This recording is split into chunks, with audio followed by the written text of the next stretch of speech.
감사하고 사실은 목사님이 설교의 달인인데 제가 이렇게 쓰게 됐습니다. 3일 동안 이제 말씀을 전할 텐데 한 두 가지 말씀드리면 꼭 전참하시길 바랍니다. 전참 뭔지 아시죠? 3일 다 참석하는 거. 네, 그렇게 하시고 우리 여기 청년들도 있어요. 보니까 청소년들도 있는데 3일 다 참석하는 분들은 제가 마지막 날에 제 책을 선물로 하겠습니다. 그러니까 네, 나는 왜 안 주냐? 청년이 아니기 때문에 그렇습니다. 네, 그래서 그렇게 하시고 또 말씀 사경이니까 성경을 좀 이렇게 찾아볼 테니까 성경 꼭 가져오시고, 물론 여기 뭐 자막으로 나오겠지만 우리가 말씀을 좀 살펴보면서 은혜를 나눴으면 좋겠습니다.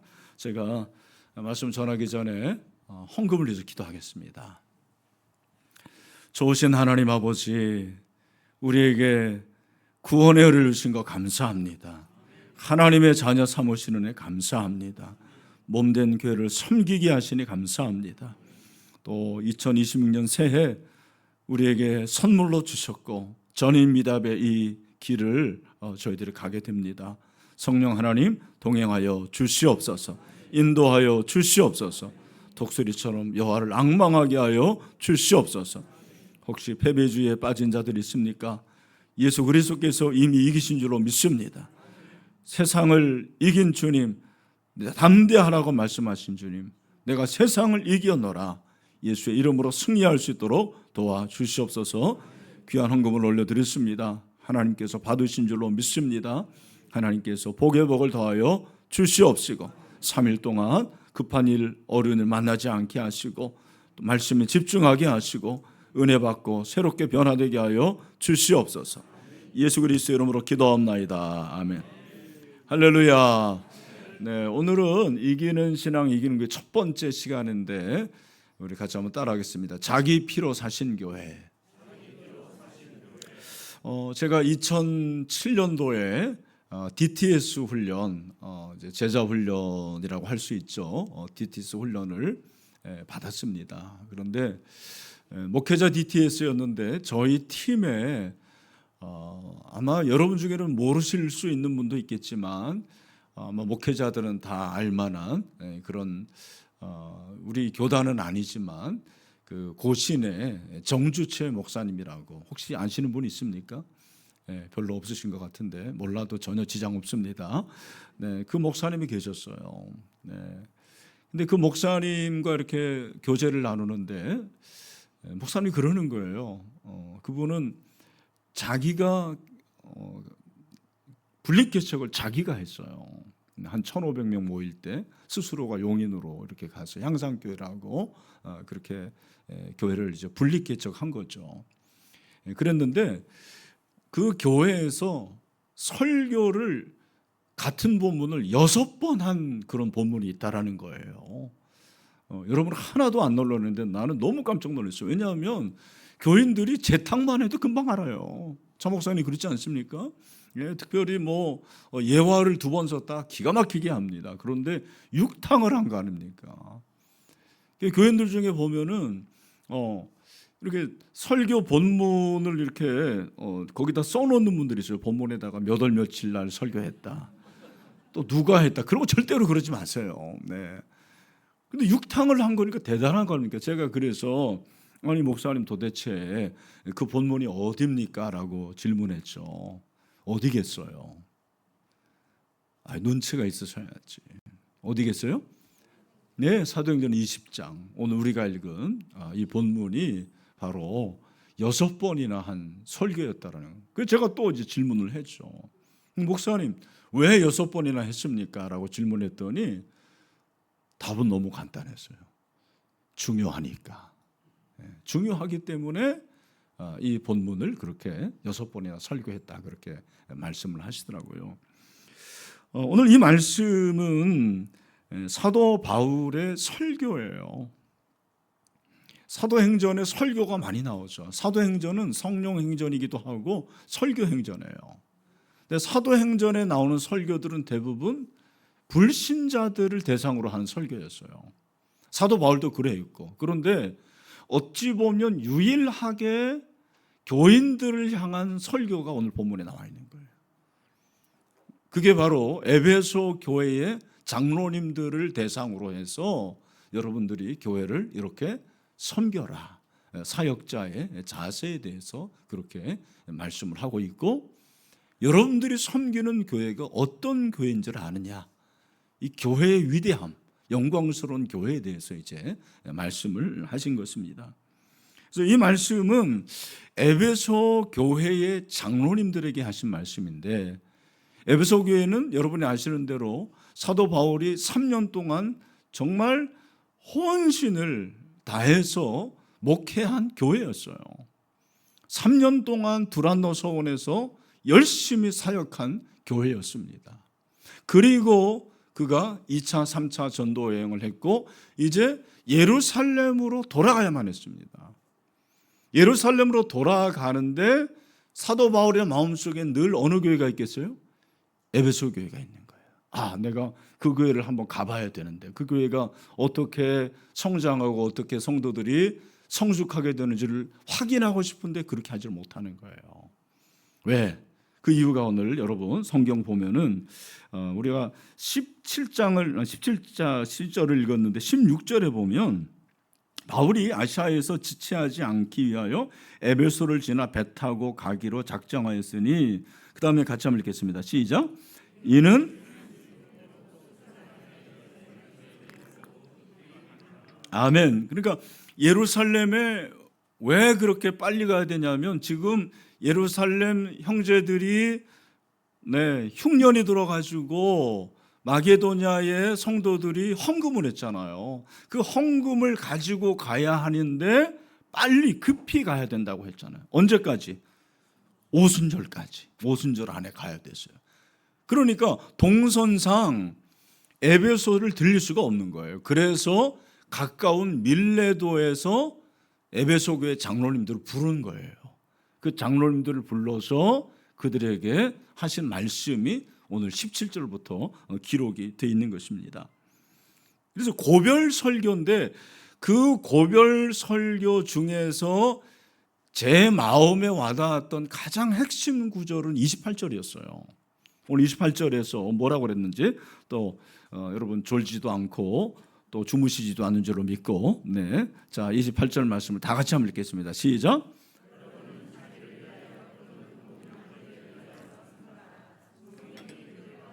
여러분을 감독자로 삼고 하나님이 자기 피로 사신 교회를 보살피게 하셨느니라. 아멘. 여기 여러분은 에베소 교회 장로들을 말하는 거예요. 여러분 장로 그러면 한국 교회는 긴장자 늙을 자를 써서 장로 그러면은 늙은 분이라고 생각해요. 그렇지 않아요. 우리 교단은 여러분이 아시는 대로 35세 이상 되면은 장로 될 수 있습니다. 그죠? 장로라는 거는 늙어서가 아니에요. 또 어떤 분들은 또 장로는 이해하고 들으시길 바랍니다. 기도를 길게 해서 장로님이시다. 이렇게 요즘 장로님들은 길게 안 합니다. 오늘 장로님도 너무 아주 그냥 압축적으로 그렇게 기도를 하셨는데 너무 감사하고. 근데 장로는 헬라어로 보면 그 의미가 따라합시다. 인도하다, 돌보다. 장로는 인도자예요. 성도들을 인도하는 분이 장로님들이십니다. 돌보는 분이 장로님들이에요. 그러니까 이 장로님들이 그렇게 성도들을 돌보고 인도해야 되는데 죄송합니다. 여기 보니까 자기를 위하여 떠놓은 왕태를 위해 삼가라고 그랬는데 삼가는 주의하라는 거예요. 그래서 성령이 여러분을 감독자로 삼고, 감독이 장로잖아요. 그죠? 장로로 삼고 하나님이 자기 피로 사신 교회를 보살피게 하셨다, 그렇게 말씀하고 있습니다. 여러분 여기서 사도 바울이 교회에 대해서 아주 특별한 표현을 하는데, 그게 뭐냐면 교회는 하나님이 자기 피로 사신 교회라는 거죠. 따라합시다. 하나님이 자기 피로 사신 교회. 우리 한강교회 하나님이 자기 피로 사신 교회인 줄로 믿습니다. 하나님이 자기 피로 사셨다고 했을 때 이 사셨다라는 뜻의 의미는 얻다예요. 얻다. 자기 피로 얻었다, 획득했다, 그렇게 해석할 수가 있습니다. 그러면 자기 피로 사셨다 그러는 것이, 그죠? 그렇게 얻다 획득하다는데 자기 피로 사신 교회라고 그랬는데, 우리 한국교회 성도들은 교회 그럼 건물로 생각해요. 아, 한국교회 이렇게 십자가가 그렇게 있고 우리 교단 표시가 있고 이렇게 생각을 한다고요. 성경이 말하는 교회는 사람이에요. 사람. 에클레시아라는 게 에크와 칼레오의 합성어인데 무엇으로부터 불러냈다. 여러분, 교회는 무엇으로부터 불러낸 사람들의 공동체 모임이에요. 저와 여러분은 죄로부터 하나님께서 불러내신 사람들입니다. 그리고 지옥으로부터 불러냄을 받은 자들입니다. 사망으로부터 불러냄을 받은 자들입니다. 우리는 그런 자들이에요. 여러분, 우리는 죄인이었지만 칭의적으로 의인이 된 줄로 믿습니다. 우리는 더 이상 죄인이 아니고요, 죄 짓지 않는다는 말이 아니에요. 법정적으로 칭의적으로 우리가 이제는 의인이 되었습니다. 그리고 의인만 가는 곳이 어디입니까? 천국이죠. 우리는 이제는 천국에 간 줄로 믿습니다. 죄와 사망과 관계가 없는 사람들이 모임이에요. 여기가. 저는 우리 교인들에게 얘기합니다. 여러분들 한 사람도 예외 없이 천국에서 뵙기를 원합니다. 여러분도 그렇게 되기를 원합니다. 그러니까 하나님이 자기 피로 사신 교회라고 그렇게 얘기를 할 때, 이것은 구원론적으로 말하면 바로 그런 거예요. 우리가 예수 그리스도의 보혈의 능력으로 모든 죄로부터 자유케 되고 죄 용서함을 받았습니다. 사함을 받았습니다. 그래서 우리는 이제 구원을 받았습니다. 천국에 가게 되었습니다.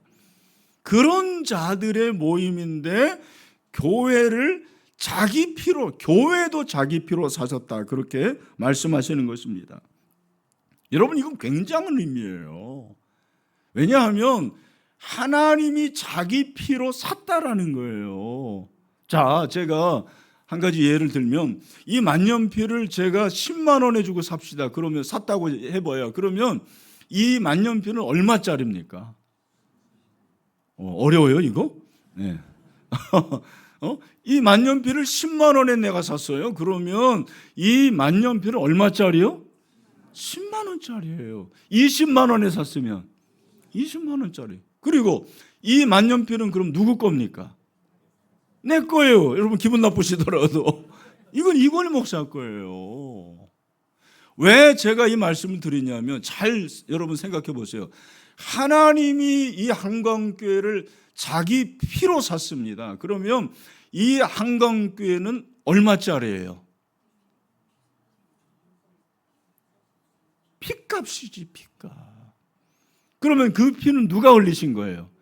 예수님이. 그렇다고 그러면 한강교회는 얼마짜리입니까? 따라합시다. 예수님짜리. 얼마짜리요? 저는 이 한강교회가 자산이 얼마인지 몰라요. 이 건물이 얼마짜리인지 모르고 알 필요도 없고 관심도 없어요. 그러나 분명히 아는 사실은 이 한강교회는 예수님짜리입니다. 얼마나 영광스러운 교회인지 몰라요. 얼마나 위대한 교회인지 모릅니다. 여러분, 교회를 함부로 생각하지 마십시오. 교회를 대수롭지 않게 이렇게 여기는 사람들이 있습니다. 자기가 교회를 다니면서도 자기 얼굴에 침 뱉게요.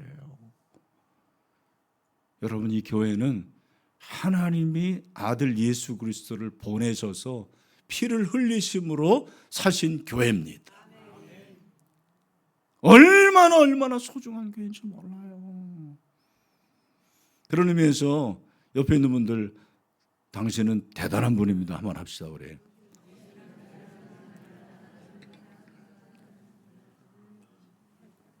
여러분, 이 교회가 얼마나 대단한 가치가 있는지를 제가 이제 성경 몇 군데를 통해서 좀 여러분과 나누려고 합니다. 자, 먼저 창세기 22장으로 한번 가봅시다. 자, 창세기 22장 1절을 보면 여기 이제 나오지만 그 일 후에 하나님이 아브라함을 시험하시려고 그를 부르시되 아브라함아 하시니 그가 이르되 내가 여기 하나님이 아브라함을 시험하시기 위해서, 그러니까 굉장히 어려운 문제가 닥친다라는 것을 예고해 주고 있어요. 아브라함은 그걸 몰라요. 우리는 알지만. 근데 그 시험 문제가 뭐냐? 2절 다 같이 시작.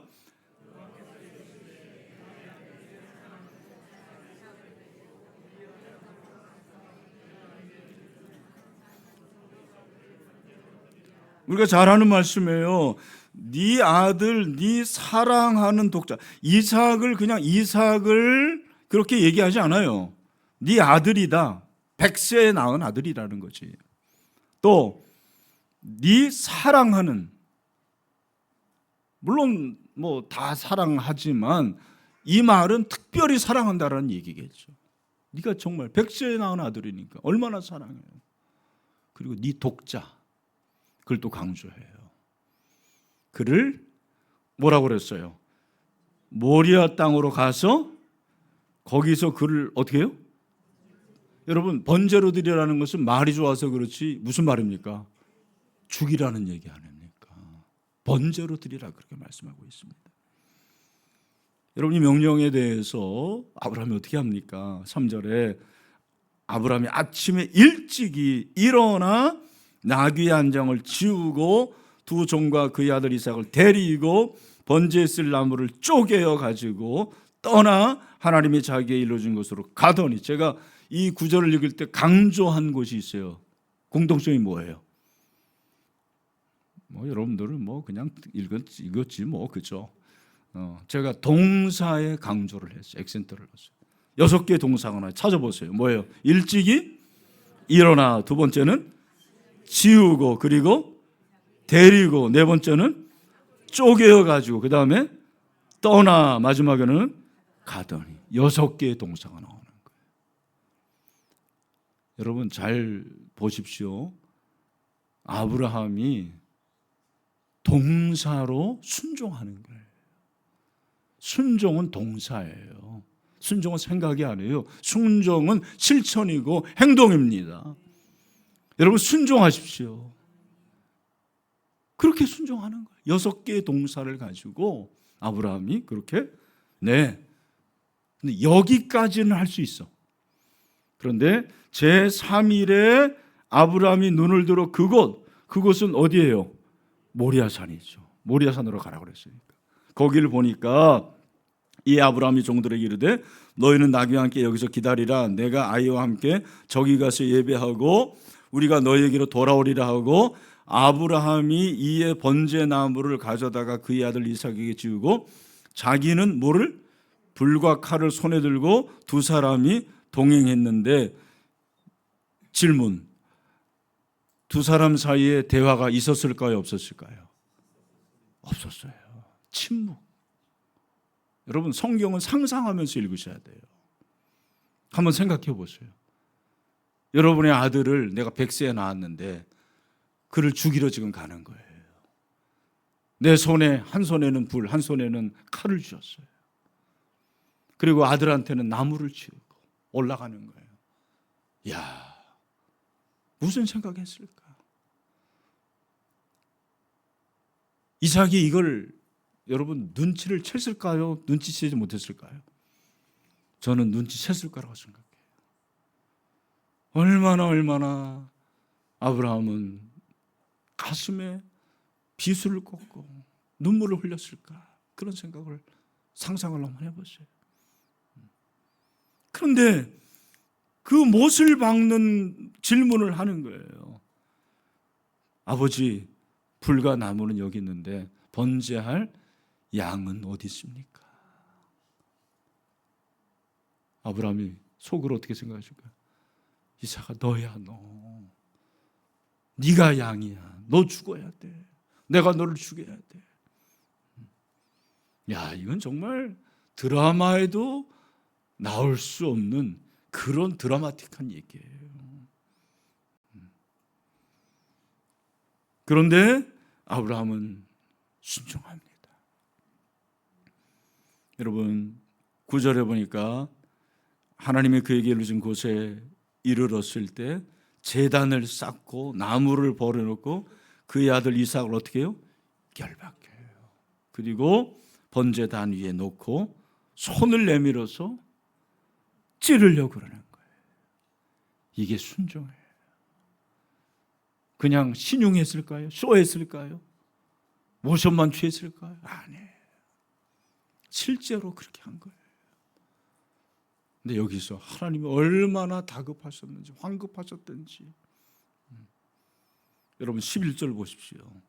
11절 다 같이 한번 읽겠습니다. 시작. 여호와의 사자가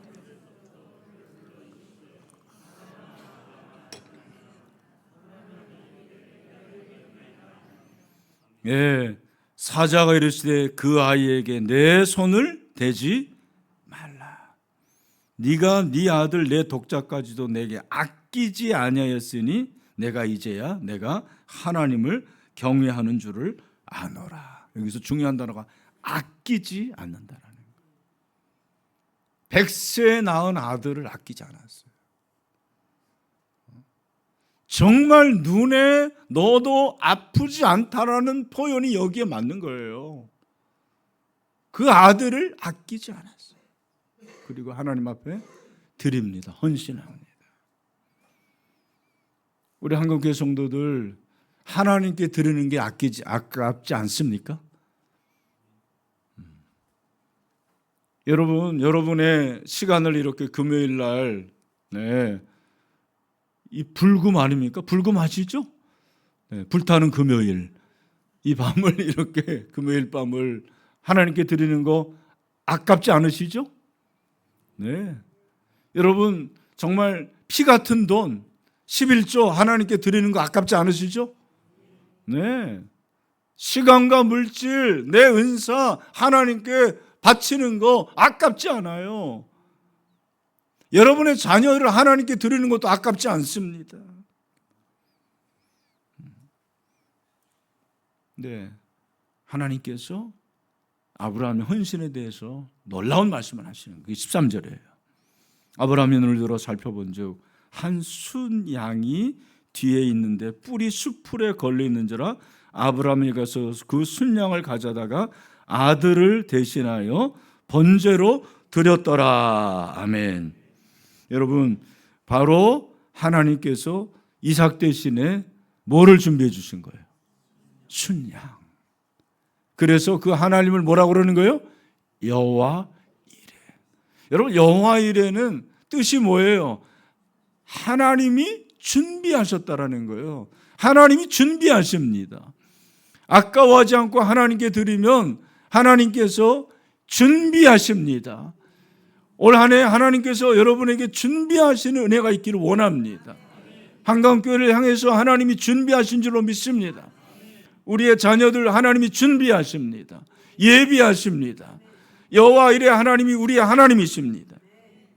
그런데 여러분 자 여기서 이 사건이 일어난 것은 주전 2040년부터 한 2000년 그렇게 발생한 사건이라고 학자들이 얘기를 해요. 그런데 그 이후 1000년이 지난 후에 어떤 일이 일어나냐면 이 모리아 산에 세워진 게 있습니다. 뭐가 세워져요? 십자가는 너무 빨라요. 주전 2000년이니까 주전 2000년이니까 2000년이 지나야지 십자가가 세워지는 거죠. 1000년 후에 주전 BC 1000년 정도에 세워진 게 있어요. 그게 뭘까요? 그게 어디에 있어요? 성경에 있어요. 자, 여러분 여기 나올 거예요. 역대하 3장 1절 말씀을 같이 한번 읽어보세요. 시작.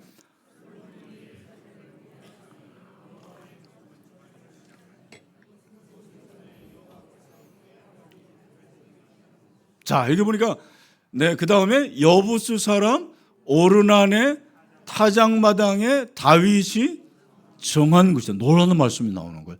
1000년이 지났는데 역대기 기자가 뭐라고 말하냐면 솔로몬이 예루살렘 어디에? 모리아산에 뭐를 건축해요? 여호와의 전 건축하기를 시작했는데 그곳은 전에 여호와께서 그의 아버지 다윗에게 나타난 곳이라 그렇게 말씀합니다. 자, 우리가 여기서 알아야 될 것은 먼저는 이 모리아산에 예루살렘 성전, 여러분이 알고 있는 솔로몬 성전이 세워졌다라는 거예요. 그 모리아산에 아브라함이 누구를 바쳤어요? 이삭을 바친 거예요. 1000년 후에 그 모리아산에 예루살렘 성전이 세워졌는데 3장 1절 하반절을 보면은 이 예루살렘 성전의 터가 어떤 곳이냐면, 다시 한번 보여주세요. 역대하 3장 1절 하반절에 보면 뭐라고 그러냐면 다윗이 정한 곳이라 그렇게 말씀하고 있고, 네, 여부수 사람 오르난의 타작마당에 다윗이 정했다 그렇게 말씀하고 있어요. 이 말씀이 어디냐? 자, 이제는 사무엘 하루 한번 가봐요. 사무엘하 24장입니다. 네, 잘 따라오고 있으시죠? 네. 아니, 안 따라오고 있어요? 네, 잘 따라오고 계시죠? 네, 사무엘하 24장 18절로 한번 가봐요. 507면 정도 있어요.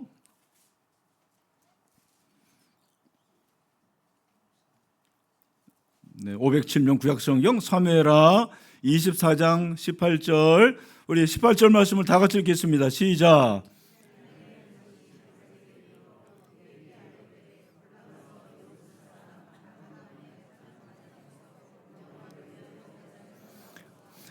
그러니까 이 말씀이 아까 읽은 역대하 3장 1절 하반절의 말씀과 겹치는 거예요. 근데 이 말씀이 어떻게 나왔냐면 24장 1절을 보셔야 돼. 24장 1절에 보니까 여호와께서 다시 이스라엘을 향하여 진노하사 그들을 치시려고 다윗을 격동시키사 가서 이스라엘과 유다의 인구를 조사하라 하신 자라고 했습니다. 무슨 말인가요? 저를 보세요. 다윗이 승승장구하고 다윗이 그렇게 엄청난 성군이었는데 말년에 그의 실수가 있었어요. 그게 뭐냐면 인구조사예요. 여러분, 인구조사는 오늘날 문제가 안 되죠. 인구조사는 인구 센서스 당연히 할 수 있는 거예요. 그러나 그 당시에 인구 센스가 가지고 있는 한 가지 문제는 뭐냐면 교만이에요. 아, 내가 이렇게 정치를 잘하는구나. 내가 이렇게 왕으로서 잘 치정을 해가지고 우리 지금 유다의 인구가 이렇게 많아졌구나. 잘 살게 되었구나. 뭐예요? 교만이에요. 교만. 인간이 성공하면 교만할 수가 있는 거죠. 다윗이 그렇게 교만한 거예요. 하나님이 그걸 싫어하세요.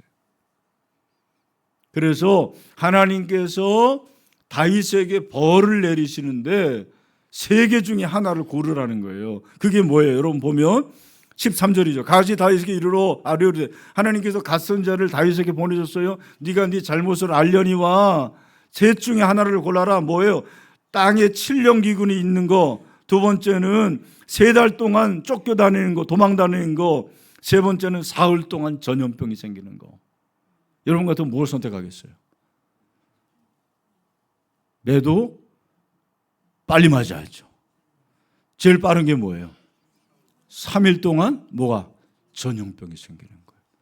여러분, 3일 동안 전염병으로 인해서 여러분 놀라운 일이 일어나는 거죠. 7만 명이 죽었다고 그랬어요. 15절. 이에 여호와께서 그 아침부터 정하신 때까지 전염병을 이스라엘에게 내리시니 단에서부터 부엘세바까지 백성의 죽은 자가 몇만 명? 여러분, 오늘날도 7만 명 대단한 겁니다. 700명만 죽어도 대단한 거예요. 엄청난 겁니다. 여러분, 세월호가 몇 명 죽었어요? 한 300~400명 죽은 거 아닙니까? 그걸 인해서 엄청난 일이 일어났잖아요. 7만 명이면 대단한 거예요. 다윗이 하나님께 회개합니다. 근데 하나님께서 그 회개를 받으셔요. 여러분, 범죄했을 때 회개하시길 바랍니다. 바로 회개하십시오. 내가 범죄했을 때 얼마나 빨리 하나님께 나아가는 거가 그 사람의 실력이에요. 그 죄가 크든 적든 하나님 앞에 나와서 회개하면 십자가의 보혈의 은혜로 우리를 용서해 주십니다. 다윗이 잘한 게 그거잖아요. 회개합니다. 하나님, 제가 교만했습니다. 하나님 받아주세요. 그래서 명령한 게 조금 아까 읽은 18절에 너 그러면 아라우나의 타작마당 밭이에요. 쉽게 말하면 밀을 까부르는 그 밭에 가서 번제해라. 그래서 아라우나의 타작마당이 나온 거예요. 가 선지자를 보냅니다. 다윗이 어떻게 합니까? 여러분 19절 말씀, 이 19절 말씀이 참 놀라운 말씀이에요. 다 같이 읽겠습니다. 시작. 아멘. 누구가 명령하신 바? 여호와 하나님. 여러분, 명령대로 행하는 것이 순종입니다. 그것이 헌신입니다. 그것이 신앙입니다. 그렇게 되기를 축원합니다. 자, 여러분, 다윗이 지금 신하들을 데리고 아라우나의 타작마당에 행차를 한 거예요. 상상을 해보십시오. 자, 그랬을 때 아라우나의 타작마당, 퀴즈. 아라우나의 타작마당은 누구의 밭입니까? 이거 도대체 아라우나의 타작마당은 누구 밭이에요? 아라우나죠. 아라우나의 입장에서는 아니 그 일개 왕이 자기 밭에 온 거예요. 어떻게 오셨습니까? 나리 정도가 아니죠. 네, 왕이시 어떻게 오셨습니까? 내가 너의 밭에서 하나님께 번제를 드려야 되겠다. 가문의 영광이죠. 예, 그렇습니까? 그러면 이 밭을 그대로 사용해 주세요. 사용하십시오. 아멘. 우리 같으면 그렇게 했겠죠. 그 사람도 그렇게 했어요. 놀라운 것은 아라우나의 그 말에 대해서 다윗이 뭐라고 그래요? 너 아니다. 나는 너의 밭을 사겠다고 그래요. 너의 밭을 사겠다. 그래서 24절에 보면 다윗이 은 50세겔로 타작마당과 소를 샀다고 그랬어요. 그리고 25절, 우리 25절을 다 같이 읽겠습니다. 시작.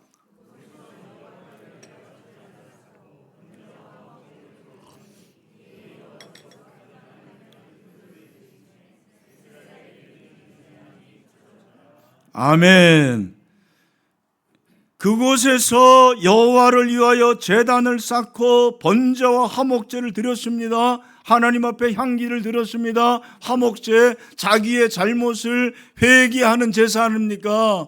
번제와 화목제를 드린 거예요. 하나님이 그 번제와 화목제를 받으셨습니다. 할렐루야. 그래서 기도를 들으시고 재앙이 그쳤습니다. 여러분, 이게 바로 값으로 하나님께 드린 거예요. 값으로. 여러분, 모리아 산에서 아브라함이 이삭을 바쳤어요. 희생했어요. 바로 그곳에 아라우나의 타작마당이 있었고 그 아라우나의 타작마당에서 다윗이 값으로 샀어요. 얼마든지 무료로, 얼마든지 공짜로 얻을 수 있었어요. 왜? 왕이니까. 주인이 가지라고 그랬으니까. 그러나 은 50세겔로 자기 돈을, 목사님 왕한테 은 50세겔 아무것도 맞죠. 그러나 돈 가격이 중요한 게 아니고 그 마음이 중요한 거예요. 할렐루야. 네, 이게 기꺼이 드린 거예요. 놀라운 것은 여러분, 바로 이 아라우나의 타작마당 모리아산에 아까 보니까 역대하 3장 1절 다시 보니까 거기에 뭐가 세워졌다? 예루살렘의 성전. 그 성전 이름이 뭐예요? 솔로몬 성전이죠. 그 성전이 세워진 거예요. 그러니까 전통적으로 유대인 문화를 보면 아브라함의 제단 이퀄 성전터예요. 여러분, 놀라운 것은 바로 이 예루살렘 시온산에서 누가 오셨습니까? 이곳으로 예수님이 오셨습니다. 바로 이곳에 예수님이 오셨죠. 그리고 골고다에서 십자가에서 피 흘려 죽으셨습니다. 그리고 교회가 생기게 되었습니다. 교회는 그냥 세워진 게 아니에요. 엄청난 헌신과 엄청난 하나님께 드리는 것으로 교회가 세워진 것을 우리에게 말씀을 하고 있습니다. 우리 사랑하는 한광교회 성도 여러분, 예수님이 피 흘려 죽으셨습니다. 기꺼이 피를 흘리셨습니다. 값으로 저와 여러분을 사셨습니다. 하나님의 은혜로 저와 여러분이 이 교회를 섬기게 된 줄로 믿습니다. 그러니까 이 교회가 예수님 자리라는 거예요. 예수님이 죽으셨어요. 그래서 이 교회를 사셨습니다. 여러분, 이 교회는 하나님이 자기 피로 사신 교회입니다. 여러분, 이 사실을 알면 교회를 다니는 건 절 다니는 거하고는 비교도 안 되는 거예요. 교회를 다니는 거는요, 하나님께서 자기 아들을 내어주신 이 피로 사신 교회에 내가 일원이 되는 거예요. 그러니까 이곳에 나오면은 사죄의 은총을 얻을 수가 있습니다. 구속의 은혜를 얻을 수가 있습니다. 보혈의 능력을 얻을 수가 있습니다. 여러분, 내가 이 교회를 다니는 것이 하나님의 은혜입니다. 영광입니다. 축복입니다. 이 은혜를 경험하기를 바랍니다. 그러므로 이 교회를 사랑하십시오. 교회를 무시하지 마세요. 아무리 교회가 여러분 눈에 별거 아닌 것 같지만 세상 사람들은 교회를, 기독교를 말로 닿을 수 없이 그렇게 비난합니다. 기도하세요. 불쌍히 여기시길 바랍니다. 한가운 교회를 사랑하십시오. 몸된 교회를 사랑하시길 바랍니다.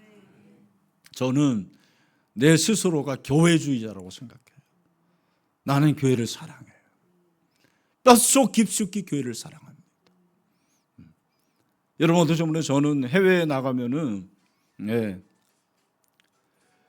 해외에 나가면 눈에 보이는 게 교회예요.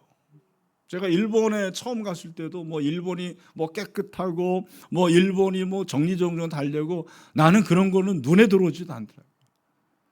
일본에 가서 내가 느낀 거는, 일본은 참 안타까운 나라구나. 왜? 교회를 찾아볼 수가 없어요. 여러분, 오사카 같은데, 후쿠오카 같은데 가보셨나요? 네, 저는 일본 세 군데밖에 못 가봤어요. 네, 난 동경도 못 가봤어요. 그런데 교회를 눈 씻고 찾아볼 수가 없어요. 교회가 없어요. 일본은 축복의 나라가 아니구나. 여러분, 우리나라 축복의 나라입니다. 곳곳에 교회가 있습니다. 교회가 사명을 감당하지 못하고 교인들이 제대로 하지 못하고 그건 그 다음 문제입니다. 여러분, 이 140년의 역사 가운데 교회가 있습니다. 교회가 중심입니다. 자기 피로 사신 교회입니다. 이 교회가 우리의 마음의 고향입니다. 영혼의 고향입니다. 할렐루야. 저는요, 교회를 사랑하니까 우리 나라에서도 교회에 관심이 많아요. 제가 간단한 간증을 하면 너무 짧은 간증인데, 저는 사랑의 교회에서 부목사로 그렇게 사역을 했는데, 사랑의 교회 부목사 사택이 분당이 있어요. 근데 제가 살았던 그 사택 앞에 조그만 공원이 하나 있었어요. 그 공원에서 우리 애들이 놀았어. 세자 한 명, 딸 아들. 그때 애들이 그렇게 노는데 자전거를 제가 사줘가지고 그 자전거를 아이들이 가지고 놀았다고요. 근데 그 자전거 지금도 눈에 선한데 노란 안장인데 거기다가 제가 제 아내가 그랬군요. 이지민 누구 이름이에요? 제 딸 이름입니다. 이지민이라고 딱 썼어요. 근데 어느 날 우리 자녀들이 놀다가 자전거를 잃어버린 거예요. 누가 가져갔는지. 저는 처음에는 뭐 한 일주일, 2주일 안에 뭐 찾겠지. 근데 안 나오는 거예요. 뭐 그런가 보다. 근데 제 아내는 참 믿음이 좋더라고. 기도를 하더라고. 하나님 자전거 찾게 해주세요. 내가 속으로 야 별걸 다 기도한다. 내가 그랬어요. 하나 사면 되지. 근데 여러분 잘 들어보시오. 제가 거기서 사택에서 살다가 지금 신일교회로 청빙이 결정이 된 거예요. 그리고 한 2주 정도, 부임하기 2주 정도의 시간이 있어서 제가 뭘 했냐면 그 분당 제가 사는 데는 아파트 지역이 아니고 이렇게 단독주택 지역이었어요. 빌라들이 많았어요. 그러니까 개척교회들이 많아. 여러분 왜 개척교회가 많은지 아십니까? 어디에 개척교회가 많은지 아세요? 모르시는구나. 월세가 싼 데 갑니다. 그러니까 그쪽이 개척교회가 많은 거예요. 내가 늘 개척교회를 보면서 안타까운 마음이 있는 거예요. 그래서 그날 내가 요 주변의 개척교회를 좀 돌아보면서 이 교회가 어떤지 한번 기도도 해주고 그런 마음이 생겨가지고 제가 지하에 내려가가지고 그 보면은 뭐 주보 있는 것도 있고 없는 것도 있는데 예배 시간 보면서 이렇게 기도하고 한 2군데 돌고 그리고 저희 집 가까이에 빌라에 또 3층에 교회가 있어서 내가 평상시에 이 교회에 관심이 있어서 그 교회를 한번 올라가 보려고 그랬어요. 올라갔어. 근데 2층에 보니까 집이 있어요. 집이 있는데 그 집 앞에 어디서 많이 봤던 자전거가 있는 거예요. 가보니까 이지민 딱 써 있어요. 제가 어떻게 할게요? 바로 가져왔습니다.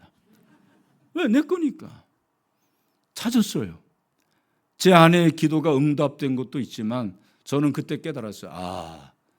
내가 하나님의 교회를 사랑하는 마음으로 돌아보고 기도하니까 잃어버린 자전거도 찾게 하시는구나. 할렐루야. 비웃는 분들이 있는 것 같은데 나는 거기서 놀라운 사실을 깨달았어요. 여러분 교회를 사랑하면 자다가도 떡이 생깁니다. 할렐루야. 여러분 교회를 사랑하십니까? 교회를 사랑하시길 바랍니다. 이 영광스럽고 위대한 교회를 섬기는 게 여러분이에요. 어떻게 섬겨야 된다고 그랬어요? 우리가 읽었는데 벌써 시간이 많이 지났는데 다시 사도행전 20장으로 보면 여러분 사도 바울이 에베소 장로님들을 초대하면서 자기의 사역의 자세를 3가지로 얘기해요. 내가 에베소 교회를 이렇게 섬겼습니다. 내가 교회를 하나님이 자기 피로 사신 교회를 나는 이런 자세로 섬겼습니다 하고 말한 것이 3가지예요. 어디에 있습니까? 18절 보면은 오매 그들에게 말하되 아시아에 들어온 첫날부터 그러니까 자기 사역의 첫날부터 지금까지예요. 어제까지가 아니에요. 1년 전까지가 아니에요. 지금까지 내가 항상 여러분 가운데서 어떻게 행하였는지 여러분도 안다. 3가지를 말하는 거죠. 우리 19절 한번 읽어보겠습니다. 19절이 오늘 핵심 구절이에요. 시작.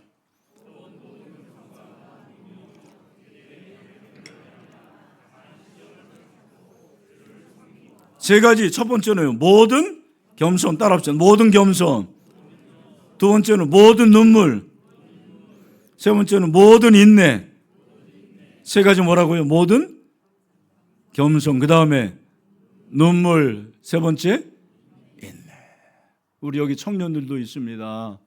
우리 청년들, 청소년들 이 세 가지 기억하죠. 여러분들은 앞으로 교회를 섬길 일이 많이 남았잖아요. 그러니까 이 세 가지, 우리 여기 있는 청소년들, 청년들만 하면 첫 번째 뭐라고요? 모든, 두 번째는 눈물, 세 번째는 역시 머리가 좋습니다.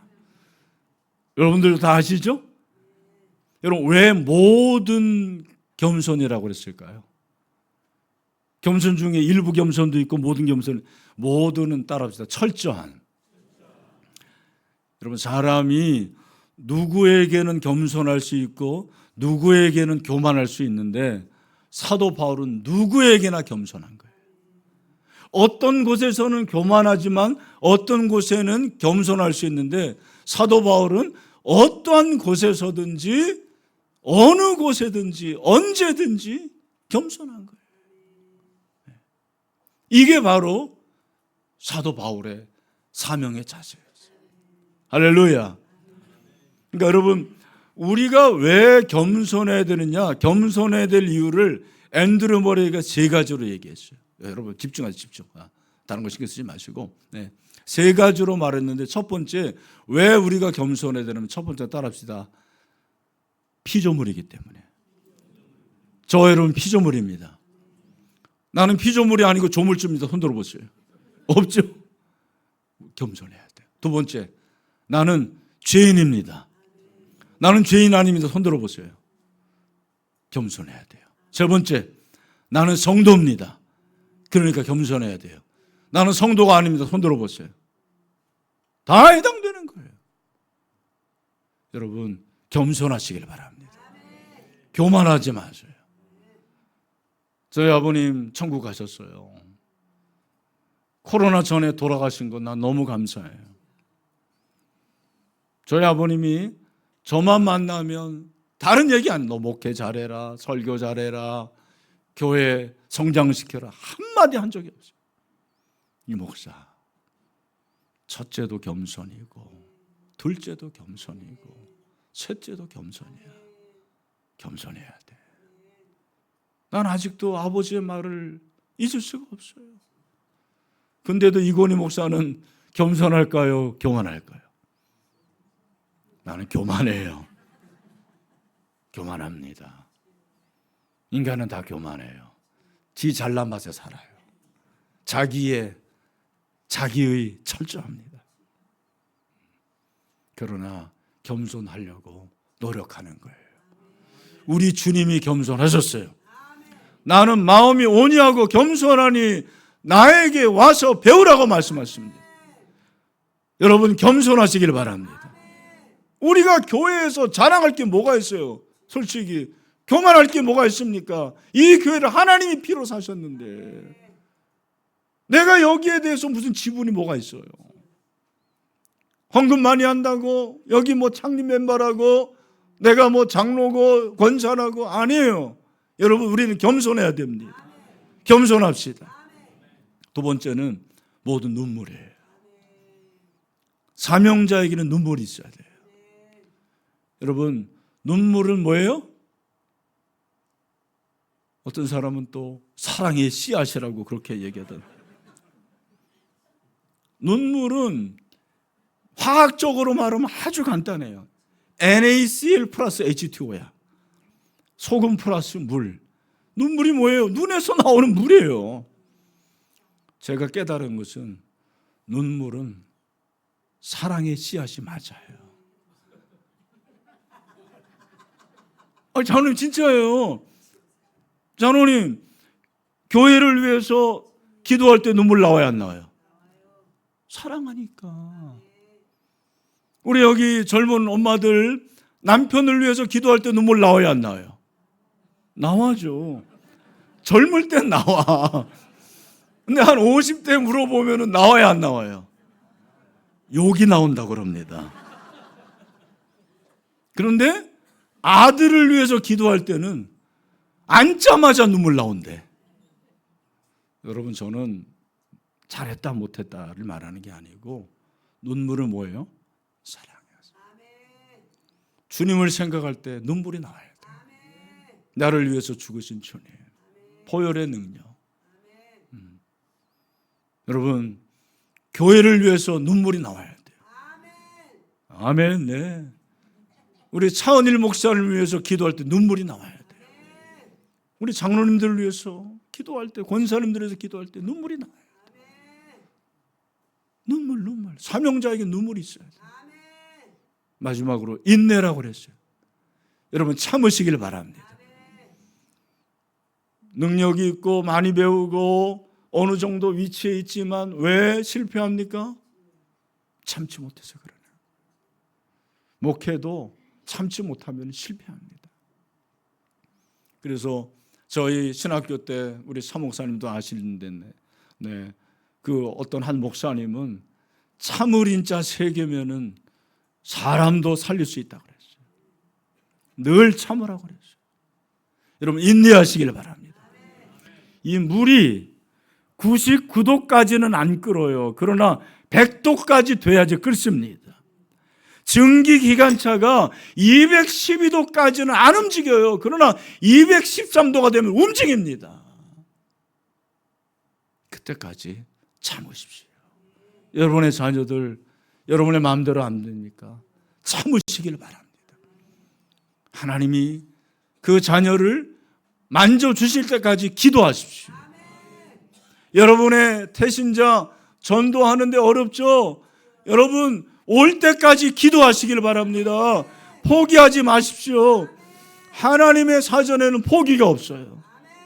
사랑은 포기하지 않는 거예요. 하나님은 포기하지 않으십니다. 여러분, 모든 겸손, 모든 눈물, 모든 인내로 끝까지 가는 거예요. 끝까지. 할렐루야. 끝까지 가시길 바랍니다. 플로신학교 로버트 클린턴 교수가 성경에 나오는 한 2,000명에서 3,000명의 인물을 조사해 봤어요.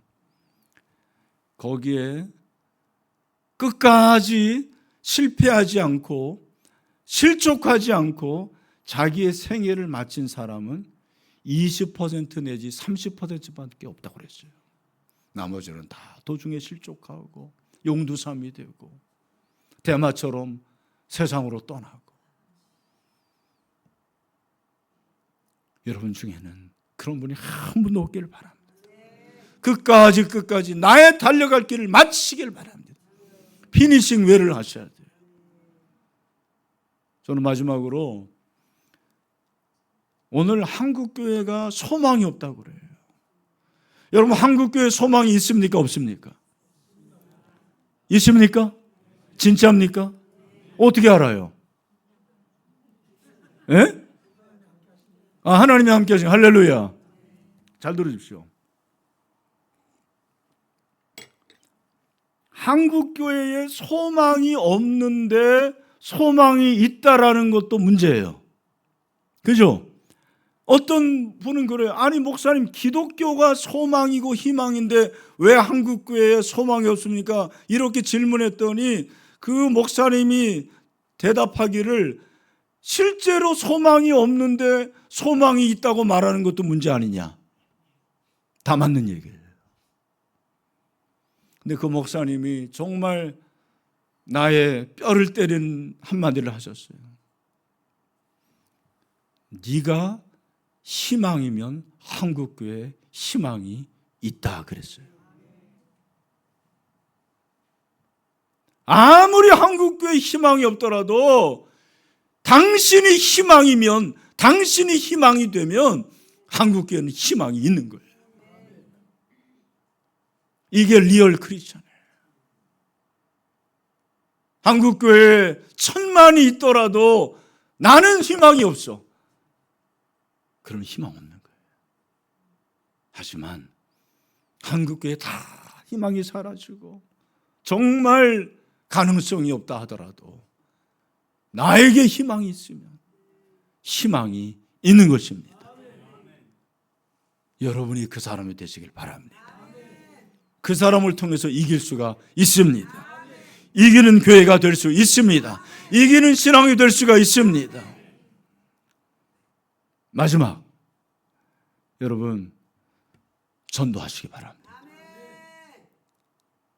오늘 말씀 보니까 뭐라고 했어요? 24절 한번 다 같이 읽어봐요. 24절. 네, 시작. 내가 달려갈 길과 주 예수께 받은 사명 곧 하나님의 은혜의 복음을 증언하는 일을 마치려면 나의 생명조차 조금도 귀한 것으로 여기지 아니하노라. 아멘. 사도 바울은 끝까지 복음 전한 거예요. 한국교회에 1년에 전도를 한 번도 해본 적이 없는 분들이 75%래요. 나를 통해서 지금 예수를 믿고 있는 사람이 한 명도 없는 사람들이 부지기수예요. 장로님인데, 권사님인데, 집사님인데 전도 한 번 안 해보고 전도해서 지금도 그 사람이 예수 믿고 구원받고 세례받고 집사되는 체험을 못하는 거예요. 여러분을 통해서 한 사람이 구원받는 역사가 있길 바랍니다. 저도 전도를 잘 못하는 사람이에요. 그래서 나는 우리 교회 전도를 엄청 강조해요. 이게 역설일지 모르지만 저는 올해 너무 감사한 것 중에 하나가 제가 전도한 분이 세례받고 서리 집사 받고 올해 제자훈련을 받습니다. 할렐루야. 너무너무 나는 감사해요. 교회의 존재 목적은 영혼 구원입니다. 왜 자기 피로 사셨냐면 내가 아들을 주기까지 이 교회를 살렸으니 너도 다른 사람을 살리라는 거예요. 교회가 영혼을 살리라는 것입니다. 여러분 영혼을 살리십시오. 올해 이제 여러 가지 여러분이 많은 계획이 있을 거예요. 제가 그 계획에 대해서는 이제 내일 말씀드리겠습니다만 그 중에 꼭 하나 나는 한 사람이라도 전도해야 되겠다. 물론 하나님이 하신 일이지만 최선을 다해서 복음을 전하시기를 바랍니다. 하나님이 그걸 원하시는 거예요. 우리 디모데전서 2장 4절 말씀 잘 알죠? 뭐라고 그랬어요? 다 같이 시작. 디모데전서 2장 4절 말씀. 하나님은 모든 사람들이 구원을 받으며 진리에 이르기를 원하신다. 그렇게 말씀하셨거든요. 할렐루야. 그래서 우리 여기 나오네. 다시 한번 시작.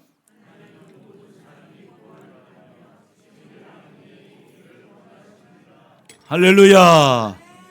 우리 한강교회를 통해서 이 지역이 복음화되길 바랍니다. 영혼구원 되길 바랍니다. 제자 삼는 역사가 있길 바랍니다. 우리 차은일 목사님이 올 한해 정말 여러 가지 변화를 꿈꾸시더라고요. 제가 설교를 들어보니까. 그런데 이 자기 피로 사신 위대한 교회에 여러분이 동역자가 되시길 바랍니다. 그래서 이 말씀 꼭 붙잡고 하나님 겸손하게 섬기겠습니다. 눈물로 섬기겠습니다. 인내하며 섬기겠습니다. 영혼 구원하겠습니다. 그런 놀라운 역사가 올 한 해 일어나게 되기를 주님의 이름으로 축원합니다. 우리 시간에 다 같이 한번 한 목소리로 기도했으면 좋겠습니다. 가슴에 손을 얹읍시다. 반주를 좀 해주시고요. 하나님, 아브라함의 아들 이삭을 바쳤습니다. 다윗의 아라운의 타작마당 값진 헌신을 냈습니다. 그곳에 예수 그리스도께서 십자가에 죽으셨습니다. 그래서 피로 사신 이 한강교회, 교회를 사랑합니다. 자기 피로 사신 이 교회 겸손히 섬기겠습니다. 눈물로 섬기겠습니다. 화가 나도 참고 인내하겠습니다. 특별히 한 영혼을 주께로 인도하고 싶습니다. 주여, 복음의 문을 열어 주시옵소서. 전도의 문을 열어 주시옵소서. 우리 정말 간절한 마음으로 주여 삼창하고 기도하겠습니다.